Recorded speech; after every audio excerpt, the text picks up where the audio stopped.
सांसद मनसुख वसावा છે તે આદિવાસી સમાજના મુદ્દે લડી લેવાના મૂળમાં છે ને મામલે હવે ગાંધીનગરમાં બેઠકોનો દોર શરૂ થઈ શકે તેમ છે ને મામલો મુખ્યમંત્રી સુધી પણ પહોંચ્યો છે અને રાજ્યના વન મંત્રી સુધી પણ।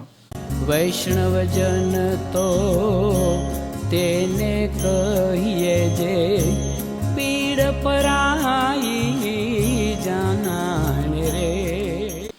નમસ્કાર, આપ જોઈ રહ્યા છો નવજીવન ન્યૂઝ અને હું છું આપની સાથે તોફિક ગાંચી। હજારો આદિવાસી અનેક વર્ષોથી આ વન વિભાગની જમીન છે તેના પર ખેતી કરી રહ્યા છે, પરંતુ હવે તેમને કેમ વન વિભાગ રોકી રહ્યું છે અને આ જ બાજુમાં જે સુરત જિલ્લો છે ત્યાંના આદિવાસી ખેડૂતોને કેમ ખેતી કરવા દેવામાં આવે છે, આ સવાલ ઊભો કર્યો છે ભાજપના સાંસદ મનસુખ વસાવાએ। અને જે પ્રકારે આ ડેડિયાપાડા મત વિસ્તારના સાગબારા તાલુકાના 12 ગામો છે, ખોપી, નાલા સહિતના 12 આદિવાસી ગામોના આ ખેડૂતો છે તેમને વન વિભાગ હેરાન કરી રહ્યું છે। જ્યારે આ જ સુરત જિલ્લો જે સાગબારાને અડીને આવતા ગામો છે ત્યાં વન વિભાગ આ આદિવાસી ખેડૂતો ખેતી કરે છે તો તેમને કેમ રોકતા નથી। અધિકારીઓ છે તે આદિવાસી સમાજમાં ફાંટા પડે તે પ્રકારના કામ કરી રહ્યા છે। મામલો ઉજાગર કરી રહ્યા છે સાંસદ મનસુખ વસાવા। તેમણે મુખ્યમંત્રી ભૂપેન્દ્ર પટેલને પત્ર પણ લખ્યો છે અને રાજ્યના જે વન મંત્રી છે પ્રવીણ માળી તેમના સામે પણ તે આરોપ લગાવતા કહી ચૂક્યા છે કે તે અધિકારીઓની વાત સાંભળી રહ્યા છે, પરંતુ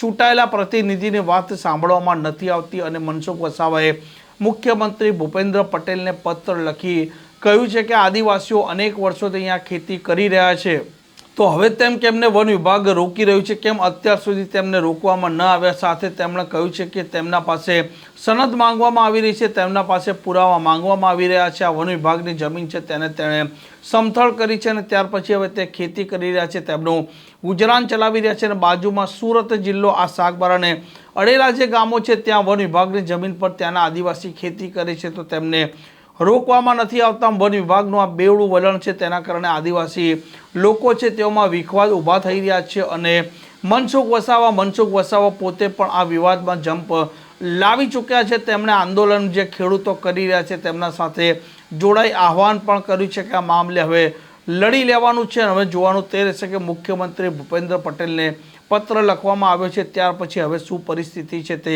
ઊભી થાય છે અને કેટલા દિવસમાં હવે આ મામલો છે તે નિરાકરણ તરફ આગળ વધે છે।